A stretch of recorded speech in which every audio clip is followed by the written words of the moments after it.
Hello, this is Snacks, and this is my personal, unofficial PlayStation RPG Maker V award show. I have to shorten that title, it's way too long. And I can't state this enough, this is just my personal opinion on the games.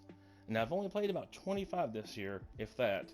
And currently on the PlayStation Player, there are about 600 plus games to play. I think I've almost played 100 maybe total. So there's plenty of games I've played and not played.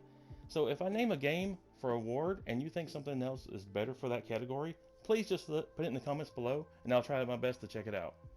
And also, just like last year, I'm going to have 2 winners for each category. Not every category will have 2 winners, but most of them will have 2 winners because sometimes I just can't narrow it down, and I like the idea of 2 winners.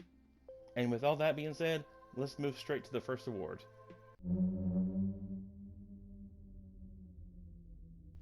Best Character. So, the first award is Best Character, and sometimes, even if a game doesn't have a strong story, if it has a good character in it, it will draw me in and make me play it. And for me, it could be either the main character or even NPCs. As long as it has a strong character, something to draw me in and make me keep playing it. And the first winner is 4 Shrines, because that game has lots and lots of main characters. A lot of them with unique and good personalities. So definitely 4 Shrines has to be one of the winners. And the second winner has to be The Search. The game makes the story based on the characters. The characters are the story. It is such a well crafted game. I can go on about this game for quite a while, but it has to be The Search. I've never played a game like this because normally the story is what drives it, but this, the characters are the story and drives it. So it has to be The Search. So the winners are 4 Shrines and The Search for Best Character. Best Balanced. The next award is Best Balanced. If you've ever made an RPG game before, you know one of the hardest things to do is balance the creatures and balance everything out to where it functions properly. And for that, there's only one winner this year. I don't know if I'm going to say this right. I'll probably mispronounce it because I'm horrible about pronouncing some of these titles. But Idrika Descending. I hope I said that right. Anyway, it's up here. It is a well-balanced game. Monsters, equipment, everything is well-balanced. It is a really enjoyable game because sometimes the only thing, I try my best to not get angry when I'm playing these games because I understand people made them and not companies. But one thing it does like just trigger me is non-balanced creatures. I will just kind of snap sometimes. So balancing is very difficult and I understand that. So for well-balanced games, this game definitely wins. So like I said, I probably mispronounced this, but Idrika Descending is definitely the winner. Best Game Mechanics. So Best Game Mechanics. Best Game Mechanics is something that the creator has put in a game that's unique, that stands out from all the other games. So that's what Best Game Mechanics is, and for this category we have 2 winners. But before I name the winners, I'm going to name the one honorable mention in this category, and that's Record of Eden Atmos. It has an amazing level up system for the spells. So the first winner for Best Game Mechanics is Layer of Infinity Remix.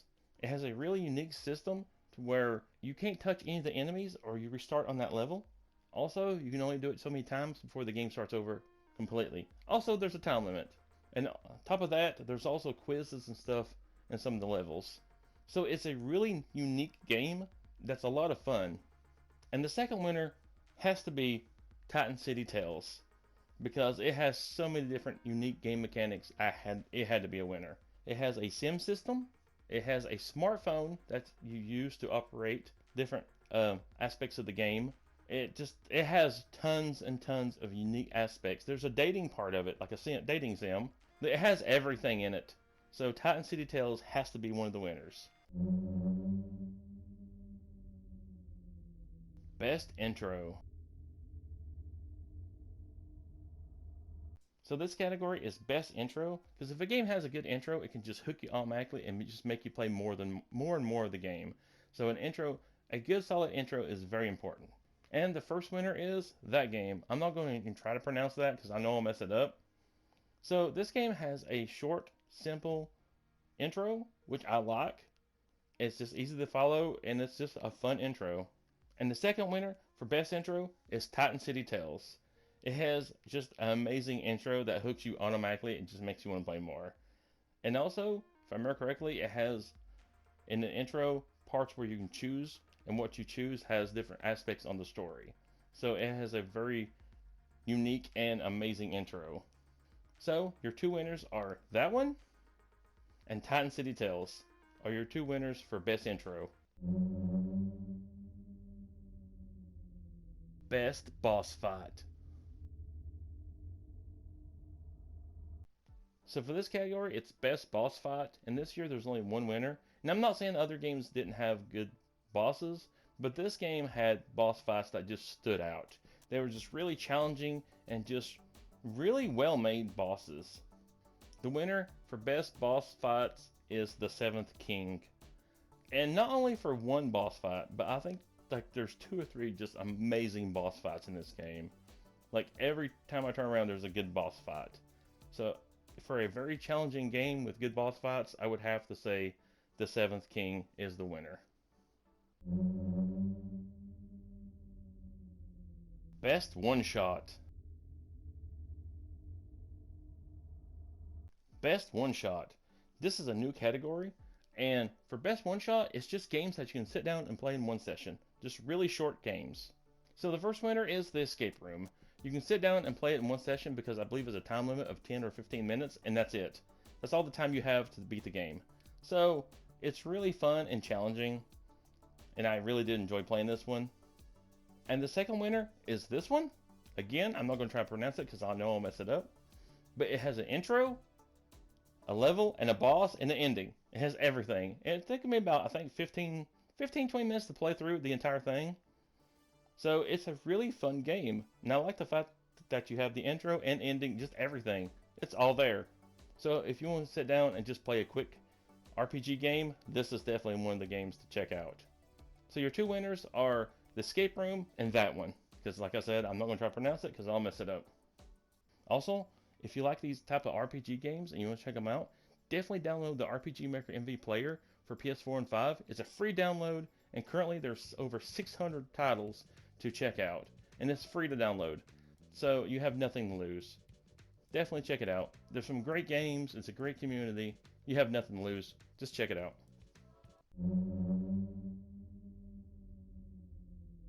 Most enjoyable. This is another new category, most enjoyable. These are the type of games where you start playing them and you just don't want to stop playing them. And the first winner is Relic of Arts. It is a very enjoyable game. I played it until there's no more content. So, like I said, it's just very enjoyable. And the second winner has to be Demons and Robots. I played this game multiple times on my channel, and every time I started playing it, I just didn't want to stop. It's just so much fun. And also, depending what character is your main character, you can unlock other new areas. So, like I said, it's just a very enjoyable game. The two winners are Relic of Arts and Demons and Robots. Best Ending. This is another new category, Best Endings. And in this category, there's only one winner, and it is The Search. Not only does it have a good ending, but it has multiple good endings. It has 5 endings, and all of them's amazing. The first 3 were pretty easy for me to find. The last 2 were a little bit more challenging. So if you're in a game that has multiple endings, definitely check this one out. It is amazing. And again, the winner for best ending is The Search. Best in Field. Best in Field is a new award also, and this one is for the games that just don't fit any other like little niche that I didn't want to miss out, that I feel deserves some mention. So this one has 2 winners, and the first winner is Abandon or Exorcist. If you like a game with like scary aspects to it, this one is definitely the winner. It is just a really well designed game that has like a creepy like dark feel to it. And the second winner is Choose Your Own Adventure Demo. Now, when I played through it, I missed the key elements for a different ending, but I talked to the creator and they told me where it was, so I might try again to get a different ending. But if you like games like this, where different elements will change the ending, definitely check it out. So again, the winners for Best in Field is Abandon or Exorcist and Choose Your Own Adventure Demo. Best Dialogue. Best Dialogue, yet another new category to where a lot of games, sometimes the characters or story will say something that you kind of can predict. Best Dialogue is just stuff that you don't predict, and it's just well written. And the first winner has to be The Search. It has some of the best dialogue I've ever seen in any game. Second winner is Relic of Arts. Again, this game also has just amazing dialogue for the characters and just what's going on around you. So your two winners are The Search and Relic of Arts for best dialogue. Best story. So this award is for best story, and this is a very important category for me because I love a good story. Before I name the winner, I'm going to name a honorable mention, and that's Mars Farming Expedition. Now, the first time I played it, the story didn't really do anything for me. I was like, oh, okay. The second time I played it, the story just kicked off, and it was just really good storytelling. So the first winner for best story, and I'll probably mess it up again, is Idrika Descending. I hope I'm saying that right, by the way. So when I started playing this game, it had a really good story, and later the story just gets better and better. So it's just a really great game with a good solid story. And the second winner has to be, for best story, Relic of Arts, because it starts off in a pirate ship, then it goes to something else, then it goes to something else, and I'm just like, I've never seen this before. It is such good, unique storytelling. It is amazing. Definitely check that out if you like good storytelling. Actually, definitely check both of these games out if you like good storytelling. And the winners again are that one, I don't want to mispronounce it again, and Relic of Arts. Best overall. Best overall is the equivalent, I guess, to Game of the Year. But again, these are just my personal opinions. For this year, it was really challenging for me to get best overall because the games were so much more well developed and polished. It was just really challenging narrowing it down to just two games. So before I name the winner, I'm going to name honorable mention. The one honorable mention is Relic of Arts. It is just a really good game. It's enjoyable, has a good story. It's definitely a great game. But the best overall games, the first winner is the game I always mispronounce. It's Rika Descending. I'm sure I'm saying that wrong, and if I am, I'm sorry. But it has so much going for it. It's just a really great game. Definitely check this one out. It definitely deserves best overall for that year. And the second winner is Titan City Tales. It has just a really good intro that hooks you. It has great game mechanics. It is definitely a great game, and it deserves best overall. So your two winners for best overall is the game I always mispronounce and Titan City Tales. And again, these are just my personal opinions on all these games. This has been Snacks, and as always, thanks for watching.